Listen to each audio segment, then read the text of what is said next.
you all here. And we're also very excited to have some lovely school districts with us to really talk through not only this science and this practical intervention, but also what that implementation process looks like. So we're going to just get started with a real quick. If you're here with us for the first time, our mission is really to advance the awareness, understanding, and the use of this great work. Tell us a little bit more about our chapter, Erin. Pennsylvania was one of the first chapters of the Reading League, and we provide professional development to teachers in the science of reading and now structured literacy. That's our state initiative coming up with Chapter 49. And we want to support educators, administrators, and translating the science into practice, which is not as clear as we all would like it to be sometimes. So this is a great session that you've joined today because we do have evidence of this practice and we're seeing its effectiveness. So we'd like you to invite your universities to attend Reading League chapter presentations and to keep this movement going for undergrad and pre-service, and also welcome in your parents and supporting communities into this work. And a huge shout out. Do we have anyone from New York on here? Because you just became a chapter. We have to update our cute map. So we're really excited that New York has joined us. And now we're growing as a reading league. So it started off as this small but mighty force is becoming an international movement. So really excited to have you here with us. If you would like to join us, you can real quick scan this QR code. We'll definitely drop this link in the chat a little bit later. Free to join for now, and we're excited to share lots of great events with you. Also, I'm working on getting a new Twitter, don't ask, but Facebook, email, DM any of us, we got you. We're really excited to be here and learn with you today. Overall, our goal, Matt is going to talk us through what is this intervention that he's been studying for so long. And then we have 3 different districts here to talk us through what that implementation process looks like with different grade levels, different demographics. We're going to finish our sessions with breakout rooms, really talking about how you then can implement this intervention with your grade level team. We'll come back, we'll recap, and it'll be awesome. But without further ado, Matt, what are we here for? I'll be quick because I really wanted to get to what others are sharing. But when I was in Minnesota many years ago, like around 2010, we had this nice big grant from Target. And with that grant, we developed the PRESS project. And PRESS is a reading intervention program designed to target individual students' needs K through mostly elementary school, but we recently expanded it to be middle school as well. And as part of that, we kept seeing classrooms with 20 out of 25 kids scoring low. And we couldn't pull all those kids and run interventions. Actually, it's not true, we did. I had a huge grant, an $8 million grant. So I had an army of research assistants. I had 24 RAs, 24 graduate students in school psych, special ed, and curriculum instruction. So if I saw 20 out of 25 kids who needed support, fine, no problem. We grouped them and ran the intervention.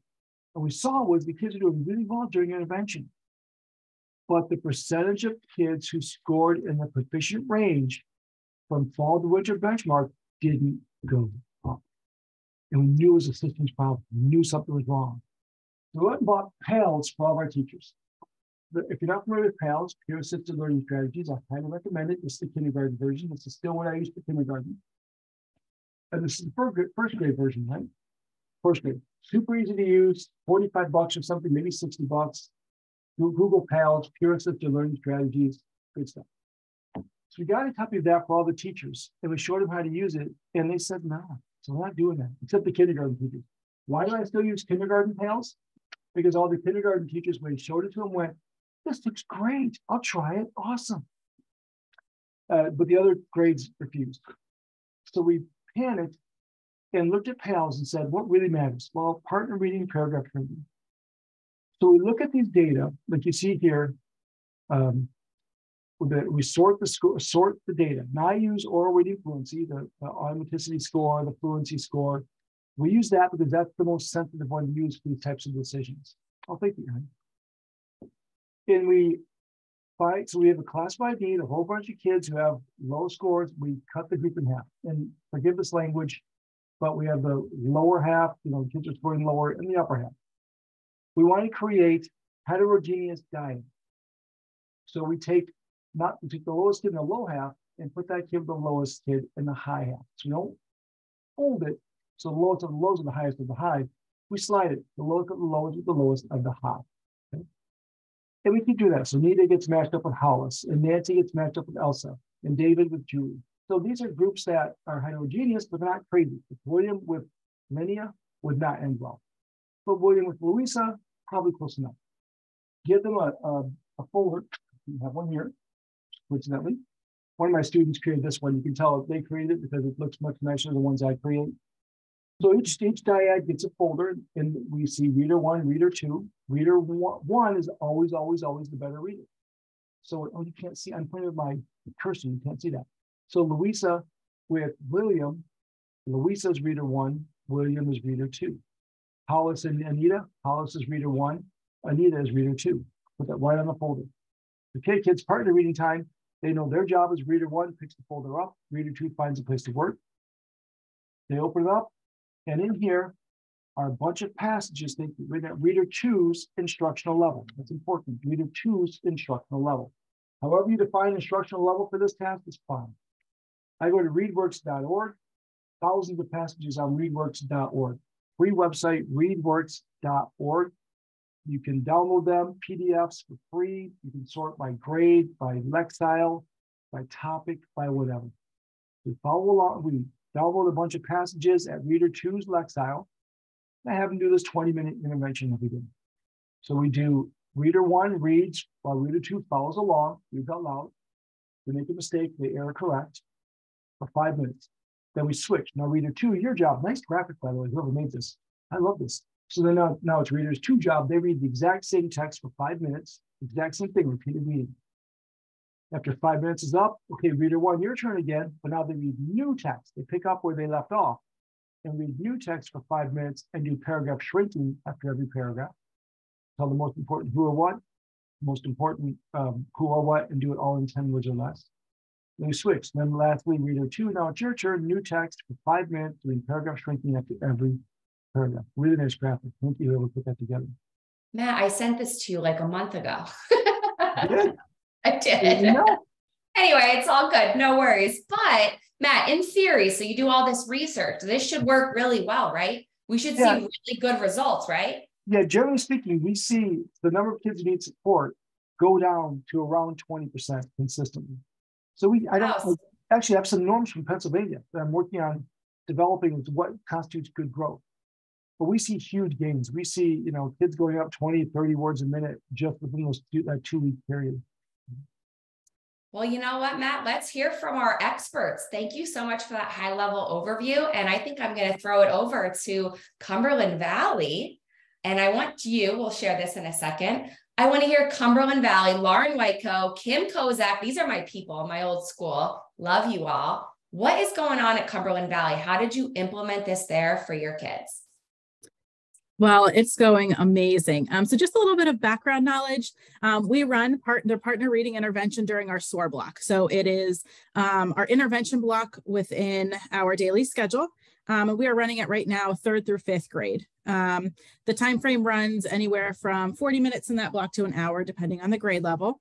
The kiddos are grouped into 3 different categories. So we have our targeted kiddos who really need that specific skill-based phonics instruction, and they also have that fluency need, of course.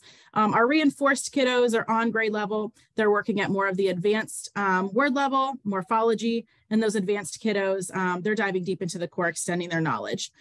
So we are running partner reading within the targeted intervention group that are serviced by the classroom teacher. And those students were deemed at risk on their oral reading fluency. We use FastBridge as our universal screener. So that middle of the year benchmark, we had some kiddos who showed a risk with their oral reading fluency. The materials that we've used for partner reading, we are implementing CKLA Amplify within core. So they have a great fluency supplement. We've also pulled ReadWorks articles. We're using the bookmarks that Dr. Garrica created that are really amazing, but that's just kind of background knowledge for us. If you want to go to the next slide. So here we have a data snapshot. So we did identify the kiddos based on their middle of the year oral reading fluency. And we have 12 kiddos here that we started with, and you can see there is a fluency need there. They did show risk. Just keep in mind, end of year goal is 126 words per minute. We do have a couple kiddos in there that we're showing proficiency, but they have some targeted phonics work, and they fit really well with this group. So we partner them up, and as you can see there, they have made improvements. It is incredible. Now, this is just a snapshot. We did monitor them bi-weekly, so we do have a lot of other data points, but I just took a couple here. If you look, every single student grew, their words per minute increased significantly. And look at their accuracy rates. We just did a data checkpoint on the 18th, you know, in the 90s and 100s. And that is, that speaks to the phonics work that Mrs. Kozak's doing at the table with her kiddos, but also that paragraph shrinking has really done wonders. You can go to the next slide.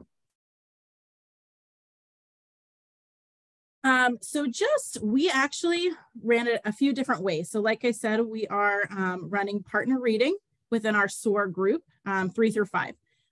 So Mrs. Kozak, she teaches 3rd grade. And what we did was we took her entire group of kiddos that she services for SOAR, and we partnered them up based on their winter data, words per minute, just like we've seen previously on the graph.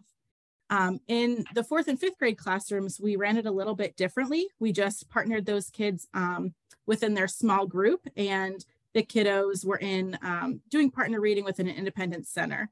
Mrs. Kozak actually ran hers as a whole group, so she was able to monitor them every day when they were partaking in partner reading. And I know that, you know, we talk a lot about this was intended to be a 2-week intervention, but we saw so much progress and so much growth. And we really wanted to sustain and maintain, and we were able to run it in our SOAR group. So we've continued partner reading now for about 2 or 3 months, and the kids have grown significantly. Like I said, we were monitoring. I would come in and do a quick 1-minute fluency check on the kiddos bi-weekly. And we recorded that data, both words correct per minute and then their accuracy rate. And we did repartner as needed. I think we're on our 3rd set of partners based on their data and how they've grown throughout the last couple months. And just to jump in on the whole group versus small group, doing it in the targeted classroom in my SOAR group, rather than how they're doing it in like the 4th and 5th grade, I think we've seen more growth in my group. I know there were some concerns doing it whole group where some of your students aren't grouped more homogeneously. My students don't really recognize which one's reader 1 or reader 2 because their fluency scores at the beginning are so similarly matched that there's not much of a difference. So yes, there is a reader 1 that is a little bit higher in fluency, and yes, there is a reader 2 that's lower in fluency, but because they're still so similar, because they're in that, but all of them are in that targeted SOAR group, they're so matched that there's not a reader 1's getting so bored with reading the instructional to readers level. So that's what we've noticed with that and how we've seen a success with that. Mm-hmm. 3rd grade. Awesome job, team. I think the other exciting thing about it is 3rd graders this year are COVID kindergarten babies. Yep. So it's really exciting to see that we're getting them all brought up to speed in 3rd grade. Lovely job. Love that team. Yeah. And when you look at the data, all but 4 of her kiddos have met and exceeded end of the year benchmark for fluency. So it works, and they've made incredible growth. One area that we really wanted to talk about was paragraph shrinking and really how to monitor that within the classroom. Yeah, I've adapted that as the weeks have gone on. Because I do it whole group, I'm able to go around to every partner group and monitor how they're doing it. At the beginning, I saw they were super hesitant to be able to shrink the paragraphs. So what they were saying, being able to do it in 10 words or less. But now my students, not only do they do the paragraphs, but they're able to shrink the whole passage, sometimes in 10 words or less. And they really try to correct, and they let each other know, well, that wasn't really, you know, you didn't shrink that paragraph, you missed this part. But sometimes there are those few that don't really shrink it the right way. So I've kind of monitored and I've adapted a little bit. Sometimes at the end of partner reading, I'll have 5 that I really heard that shrunk it really well and say, how did you shrink this paragraph? And then they'll shrink it. And then I'll ask another student, well, how did you shrink it? And then they hear different ideas, and then they can look at the paragraph, and then those students that are struggling with that shrinking hear how different students are shrinking that, and then they can use that for further shrinkings. Awesome. Love to hear it. And I think anyone who is looking at that upper elementary section to really break into this, when we get into the breakout rooms, you would be a great group to talk to. Love hearing the whole group and small group dynamic and just seeing how that worked for your kids. And even different when I was working with you last year, Kim, and how you've adapted and changed it to meet the needs of your learners this year. Awesome. Overall reflection, we'll get to that at the end, but I am so grateful and so honored that you were here to share your story. Lauren and Kim, one quick last takeaway before we pass the buck over. I'm just so, it's just incredible to see, yes, the data numbers don't lie, but the kids' confidence in reading, they are excited to read with me. They want to beat that goal every 2 weeks. And actually, like I said, the past time, just a few days ago when I read with them, and they met or exceeded the goal. I mean, I said, pack your desks up, let's go. You're ready to go to 4th grade. And they were just so proud of themselves. And that has been the biggest takeaway for me, is just to see the smiles on their faces, how proud and confident they've become. And just implementing it and teaching it. It takes a little bit of time to get that routine and make sure, you know, they're correcting each other the right way, that they're doing it appropriately. But if I could, I would do partner reading every year, because I just love how it works. So Awesome. Thank you, team. Thank you so much for sharing. Well, right down the road is Middletown, and Jody has a team here with Lori and Kyle, and let's hear a little bit about their implementation story. So we started, I'm a reading specialist, so I get the privilege of working with Kyle every day. We're in the same building. Lori is in a different building. We are a very small district as compared to Cumberland Valley, and we serve a lot of children from poverty and a lot of English learners. So I think we have very unique needs in Middletown. We started dabbling in it last year, and that's actually when Lori started. She was kind of the teacher that started it all for us. We heard it was like a thing and we started doing it. And then we went to Dr. Burns' presentation. We were like, oh, we're not really doing it the way it's supposed to be done. So then we tried to implement it this year across our whole district with a little bit more integrity to the way that Dr. Burns designed it. And we've seen great success. We were able to do it pretty much after the fall benchmark window in every classroom where the data indicated a need. We did not do it in our kindergarten and first classrooms. We just increased the amount of intervention time because honestly, we weren't, I think, quite confident enough in our abilities. We do have a couple of classrooms that are piloting like actual K-PALs this year. And I myself just started to do it, and I actually am really loving it. But so we were able to partner a classroom teacher and a reading specialist and run it whole group the way CV was talking about. We haven't done it in the small group.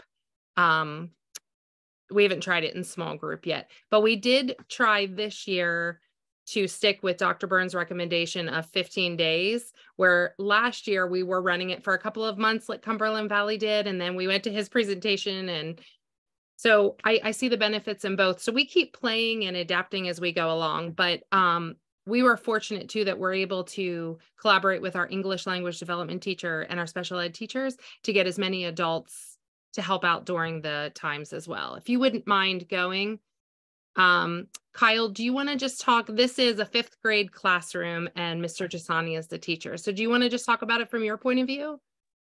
Yeah, so looking at this data, you can see blue is well above benchmark, green is benchmark, yellow is below benchmark, and then red is way below benchmark. So if we're just looking at the data and stuff in my class, I have probably a handful of EL learners, a couple of special ed students. So this is including all of them as well. And you can just kind of see the data from how when it first started in the fall with their benchmark compared to their progress monitoring and how that went. So there's a lot of good things to see about this. So at the beginning of the year, we started with about half that were at benchmark. And then now we definitely have over half in terms of fluency. Fluency and accuracy is really what we're kind of trying to focus on to start. And then we have 13 double-digit gains just in terms of words, which was excellent to see, kind of like Cumberland Valley was saying in terms of just the growth and reading out loud, just giving those students that experience was just awesome to see. And then the 3 that actually went down in terms of going down, they only went down. It was all students that were above benchmark to begin with. So they were not really too worried about those. It could have just been a score or whatever, but they're all hard workers and been doing a really good job. And then the same thing with the accuracy too. If you're looking at the accuracy from the beginning, we had a lot of students that started off really well, but now we only have 3 students who aren't well above benchmark for where we want to do. And I think that just comes with reading out loud every day, reading to a partner, having a partner there to help you if you make a mistake or anything like that. They've been doing a really great job with it. And I actually continued it outside the 15 days because I saw how good the students were doing with it. And it was just, overall, it was really, really great just seeing how well the students were doing. Megan, can you advance to the next slide? Kyle, do you want to talk about the stuff in yellow or do you want me to? Yeah, I can. So just some things that I came across when implementing this, of just starting it up. One of the biggest things that I found was classroom management was something to really focus on in terms of how you set the expectation and how you want it to go, because there were a couple classrooms who didn't have the same management or started off the same way, and then we didn't see the results as much. So really setting the expectation from the start with students was really important in how they became successful. And then going along with that, it's the same type of thing with teacher buying in, like if they're all the way in or if they're not, you have to be able to dive all the way in with it. You can't just do it like halfway, or you're definitely not going to see the results from it. And then another thing, kind of going with management, like I said, it's just the behaviors and stuff like that. Not only do the teachers need to buy in, the students have to buy in too. So you have to get them excited about it in any way possible, whether it's working with them or standing over, like just anything that you can do to try to motivate them to do it. And they like being able to read with a partner instead of just reading to the teacher or anything like that. So all of these things kind of factored into it, but overall, like I said, the data kind of proves itself. The students are enjoying being able to read. So just those were kind of some of the things that I came across when I was testing it out. Especially in a 5th grade classroom. Now, Jody, I think there's more data, right? There is. I'd like to switch to Lori, but if I could just talk for 1 second, because it came across the chat, and Kyle has a lot of ELs, and we're the building that receives the ELs that need the most intensive supports. So not in his classroom, but in other classrooms, we actually have non-speakers. Like they speak 0 English. So we actually were able to partner them up, just to share, because I thought this was super effective. We took one of the middle readers, like a kid who was just like a few words away from meeting the goal, and had them partner with the non-speakers, and they actually read the whole time. And they just had someone to read to, and the non-speaker was just getting all that exposure to our oral language. And that really seemed to help those bubble kids, on the cusp. But as far as materials in Kyle's room, because his class we didn't have anybody super, super low, we used 6-minute solution passages, which the kids actually found really fascinating. So yeah, we were really happy. And Kyle he's a wonderful teacher, great rapport with the students, and that really helped to get buy-in from them. But if you wouldn't mind advancing, Megan. So this is the wonderful, amazing Lori D'Amour, who's been a mentor of mine for many years since I first started at Middletown. But if you look, she started out with a super low 2nd grade classroom last year. And that's when we first decided that there were too many fish to fix. We had to change the water. So Lori, do you want to talk a little bit about last year? Yeah, like Jody said, it was last year. And I remember going from my fall to winter benchmark. And I said, oh my gosh, we have a problem here. A lot of kids didn't make a lot of growth. I knew we had a lot of ground to cover. They were the kindergarten COVID babies. And I just went to, some of you might know Shelly LaHue. She was our intervention specialist. And I said, Shelly, I need help. And I am a true believer in the science of reading. And I have studied and went to different seminars and things like that. And I'm doing my phonics and, giving it all I got. And I said, I am not seeing improvement. So she said, hey, I heard of this thing. Let's try this reading intervention. And I said, okay, because I love a challenge. And I said, I'm all in. But her and I am not going to lie, we worked and we had a lot of meetings and, you know, days and days. And I had a quirky class of kids that after we decided, yes, we're going to do it, you know, she did the scale of the high to the middle, and we had to move kids around just because of behaviors. And, you know, my pathways to progress really showed at the end how much it worked. We did it more than 15 days. We started in January and went pretty much through till April. And but we also included other things beside the partner reading because they needed more heart words. They needed, you know, high frequency words. We did word chaining. And the two of us did it together every day. So one of us taught, one of us monitored, we walked around. We had to model for the partner reading because they were little and a lot of them have never done that before. And she just, you know, we stuck by each other and it really worked. It was really great to see the kids' growth. I think the most important thing is the collaboration and the buy-in. The teacher has to believe that can be done and be willing to try. It's a little scary. And, you know, Shelley hadn't taught in a classroom in a long time. So the classroom management piece is key. You have to be able to, you know, and I have a tiny little classroom and I had 20, 21 kids and splitting them up in their little partner groups. And, you know, then I'd have to move, this person was looking at that person. So we had to move them over there. And, but we made it work. You know, I really am a firm believer in it. This year, I'm doing it by myself. I feel like it's as effective, but I liked it better when Shelley was with me. We got a lot more done. I wrote around this year. I'm like, okay. Also, the paragraph shrinking, that was a little tough, you know, with kids who were barely reading. I had 12 kids below or well below benchmark. That was over half my class. So we wanted to get them to read. As we got better at it, we did start at the end, the partner shrinking. This year, I'm doing better at that. The kids are now able to do that with each other a little bit more. Took a long time to see the growth, but it was definitely worth it. So I don't know if I'm forgetting anything. It seems so long ago, but yet it wasn't. But I really enjoy it. Thank Yeah, you, Lori, I think you did a great job. And to answer someone's question, it's second grade that she teaches. Yeah. So. Any last takeaways, Jody, as the reading specialist watching these amazing educators make it happen? Well, I just have to say, I put it in the chat, but collaboration truly is key. And I think that's the great thing about us going down this path together and learning together and trying things together. It helps to build that trust in each other because it really leads to a healthier system and, you know, building that collective efficacy for all. So thanks for letting Middletown share out. Thanks, guys. Absolutely. Well, before we let our last spotlight share, I think Matt wanted to answer a couple of those lingering questions. So go ahead, Matt, take it away. Yeah, great. Thank you. Real quickly, a couple of things. I noticed they talked about repartnering. The older the kid is, the more important it is to repartner.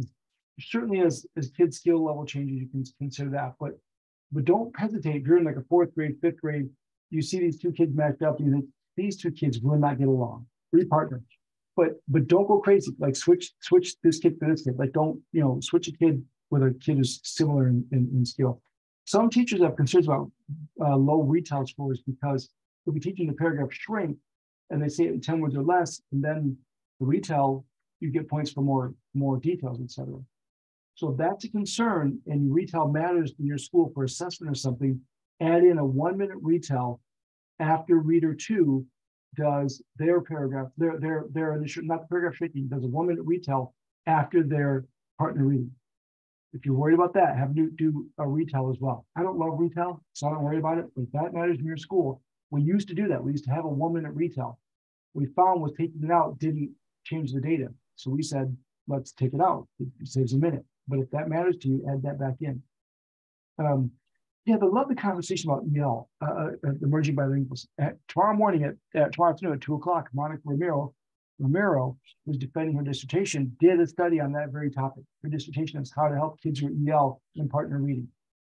And we found was, yeah, it's pretty around time. What we found was a large number of kids, second and third grade, I think off the top of my head, that if we did nothing, we still saw big gains. We started by looking at if you partner them with a proficient English speaker, which is what I think Jody already talked about to some degree. We saw gains there too. But even if you did nothing, we saw pretty big gains. So Monica's next study is I'm hypothesizing that we have to add vocabulary into the intervention. Start with a quick 1 minute pre-teach some vocabulary with kids or EL. Take those key words, the important words that occur frequently, and teach them to them with pictures for 1 quick minute. And I think that would really make a difference. We have not studied that yet. Paragraph shrinking in second grade, yeah, that's tough. In fact, the first time we ever did this was winter. We didn't do it in the fall. And so oftentimes in the fall, teachers will really focus on modeling paragraph shrinking, or even just sort of not worry about it until the winter. And I haven't studied that, but what I would tell you based on my research is keep modeling for the kids till they get it. But I know teachers have just skipped it until January. And then the high ORF, that's a real problem. So we see exactly as you saw. We see big gains, huge gains. Every now and then you get the kid that 150 went down to 145. That's probably a ceiling effect more than anything. You don't get worse at reading usually.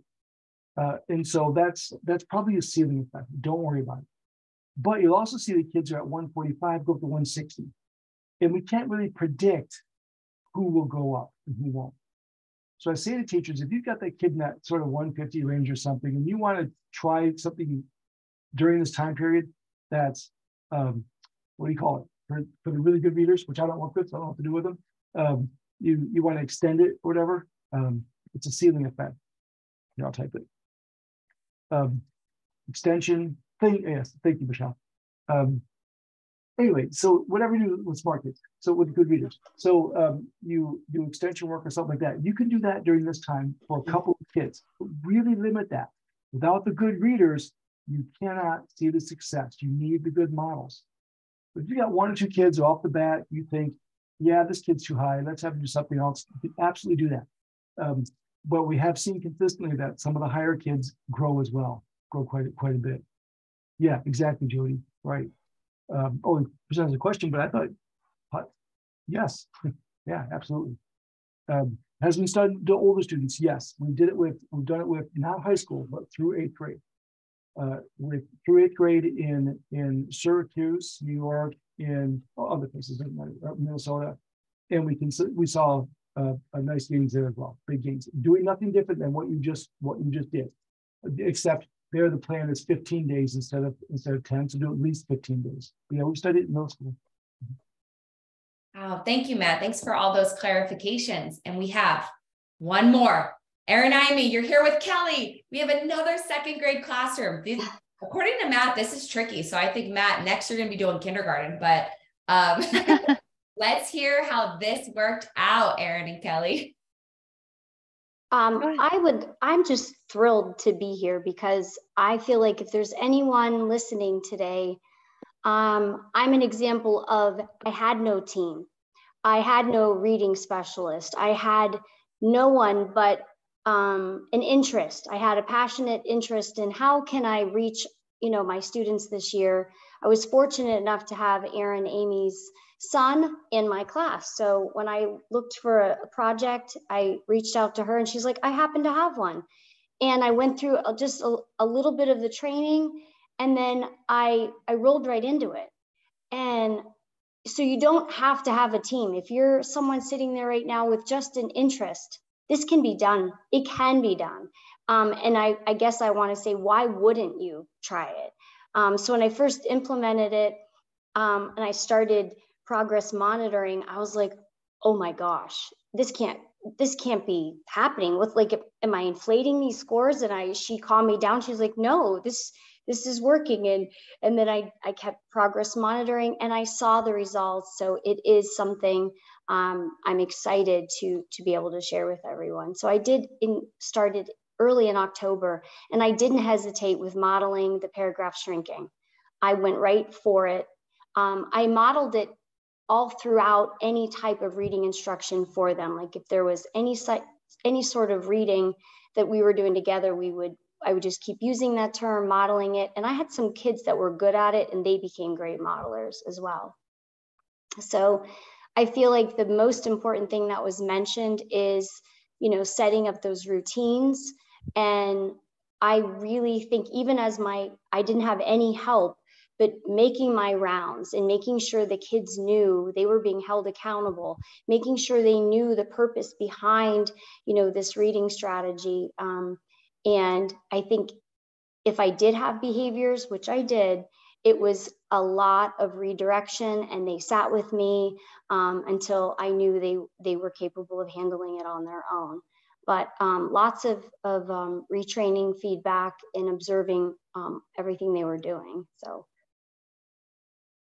And Dr. Burns provided for our Patent Literacy Symposium and sessions, he's done all of the materials to do that monitoring. So we can certainly share those observation forms. And that's, I think that was a huge part of Kelly's success, was really making sure that the partners, just like Kyle mentioned, the behavior and the expectations were set and established, and all of that was in place. And I also think the motivation, the kids had, I was already excited, but the kids had to buy into it. So I developed, because they're second graders, a concept of the milk and cookie, which wasn't my idea. I did get, Erin, whose video did I watch? So Lindsay Kemeny, and I think she's on the amazing call. Yay, Lindsay. She's my motivator. I was like, so the milk and cookies, and the kids were really motivated when we put it in, elementary terms, that we're going to celebrate with milk and cookies. But this particular slide, I was telling Erin, one of the things that I did during my progress monitoring was I made the kids very aware of what their goal was, what their last oral reading fluency, the words that they read. And here on the passage, let's set your eyes for a little farther. And that was a nice visual. Now I've gradually decreased that so that they can just read. But in the beginning, it was motivating. Okay, where do I need to go to? Well, I'd like you to go to here, but remember, you got to tell me everything you remember. So I kind of made sure that the progress monitoring was very goal setting for them as well. And that was motivating. So we put together some data based on the progress monitoring, and Kelly has been doing this in rotations after, but you're sticking to that 10 days and then quitting and then coming back to it. So maybe she wants to talk about that for just a second, but here's the October. And so you think about second grade, and this is early in the year. And so all those established behaviors, and the black line is the benchmark for the beginning of the year. So this is pre-test, post-test, and all the blue bars are the ORF on Acadience. Beginning of the year. So this would be at the very beginning of the year. We use that, and you can see that students were below the benchmark. And if you click, I think one more, we'll have some bubbles here that come up, and you can see that in the ORF post-test, we had 2, 4, 6 students that surpassed the middle of the year benchmark just after 10 days. So, or that beginning of the year benchmark. So just in the middle of October, they had already surpassed the beginning of the year benchmark. And if you click to the next slide, it was a decrease of 52% of kids that were below benchmark to about 13% of the class. So the beginning of the year, we had 12 students that were at or above, and after paragraph shrinking, 18 of those students were at or above benchmark. The median increase, oral words correct per minute, went from 55 to 82. Just after 10 days. So she was emailing me like, this can't be right. I must have done something wrong. And I was like, here's what the expected is. And Yeah, just really exciting to see. I just compared, if you click one more time, I compared that to some students surpassed the middle of the year benchmark. So the middle of the year was already beat after that 10 days. So we had students that were solidly on track. And it was really exciting. So 47% of her class at that point in October had already met the December, January benchmark. So it's pretty exciting. So this is also Pathways of Progress that her class had. And if you do a lot of data meetings like we do as consultants, this is like a party, a celebration that you want to see. 5 stars means well above typical growth. Green 4 stars is above typical growth, and 3 is what we want all kids to at least reach typical growth. And so we had 70% of those students that made at least typical growth. If you click one more time, we had an outlier here of a student, just like the other data. The student skipped 2 rows, and so the accuracy looked really poor, which impacted the pathway. So that was sort of an outlier there that we could explain. Want to talk about your celebration? I think that to keep this intervention going for these little 7 and 8-year-olds, they need motivation. They need to know what their goals are, to be able to recognize that they're reaching them, and then be rewarded, obviously. So I'm still not done yet. We have one more round. I just changed partners, and they're excited. They're excited, and they're looking forward to the milk and cookies, of course. When are we getting that? But I'm really, really excited for the end of the year benchmark. I mean, I know my progress monitoring is really right now insane, but it'll be nice to have someone else, our title reading teacher, will do the final benchmark assessment. And then I'm going to run out my classroom and say, see, this is why we're doing this next year. See, data speaks. It's just been, honestly, it's been a pleasure to see it from the parents' perspective and how far my son has come in reading and being able to shrink. It's also the 3rd grade team went about using shrinking, and they are just over the moon about the strategy, just really helping the comprehension component. So even if you feel like you can't manage the last quarter with the whole routine, just start the shrinking, because it makes a huge difference in their comprehension. So we have those materials for you, and we'll share that with you as well. All right, so we are going to give you a chance to ask questions if you'd like to join one of the team rooms. We're going to set the breakout rooms for about 7 minutes, and this is a select your own breakout room, so you should see a pop-up.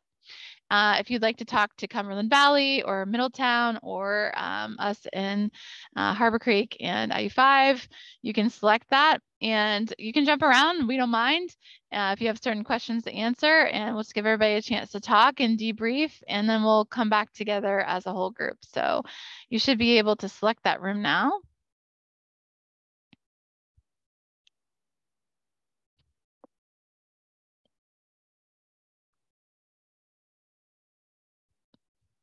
Okay, so hopefully you got a pop-up. If you didn't see it, if you're on a device and you want us to assign you a room, we'd be happy to do that as well.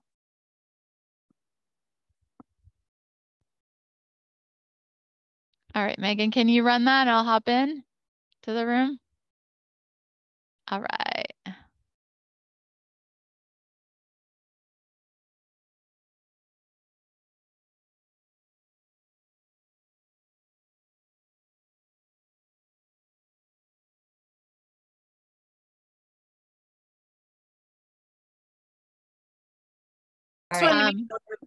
This meeting is being recorded.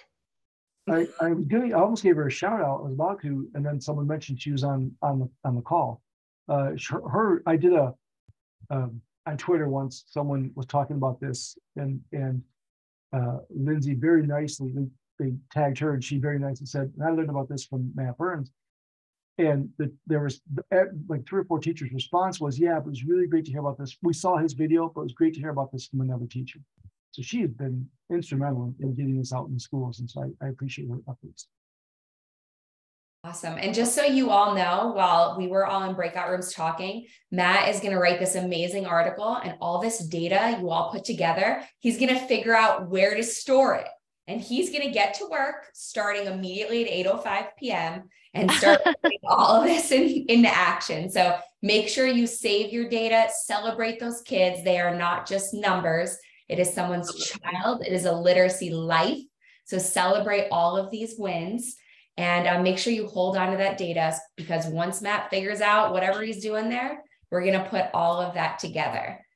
Before we finally close, I just want to hear like any big takeaways. We put some ideas here, but anyone who wasn't presenting and maybe was just here to listen in, any big takeaway or something you want to share that you heard in breakout rooms or something that really resonated with you?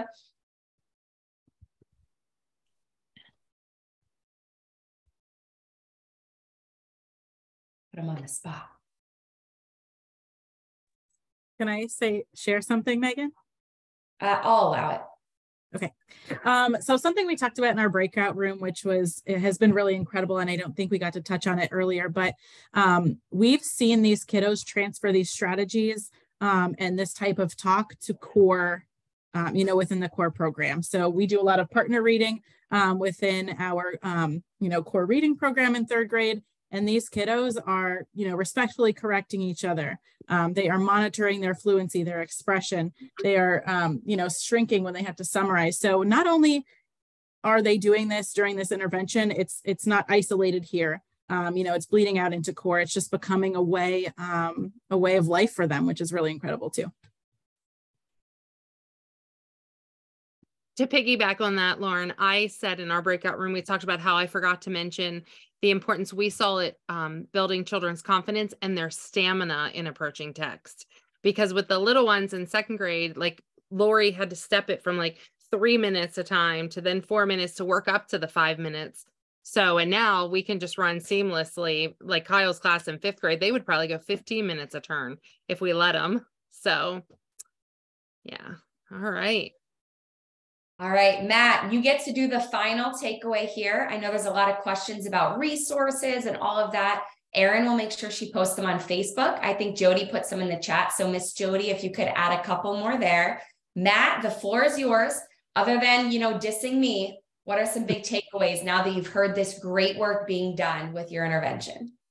It's really fun. That was really impressive. I'm impressed with both people's willingness to try something new and modify it to meet their kids' needs, and their willingness to put in the extra work, which is fantastic, and the intuition to know how to make modifications to address their needs, which is really fantastic.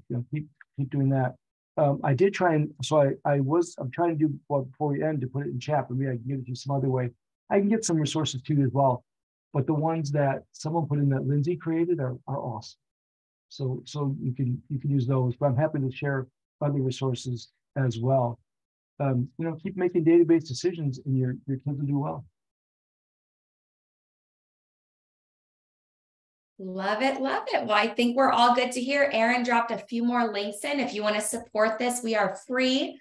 And we would love any donations or support to keep this going. We're big on sharing this work, maybe creating scholarships with some of these funds. So anything you could give, that would be amazing. Thank you all so much, more importantly, for donating your time, because you are here for kids.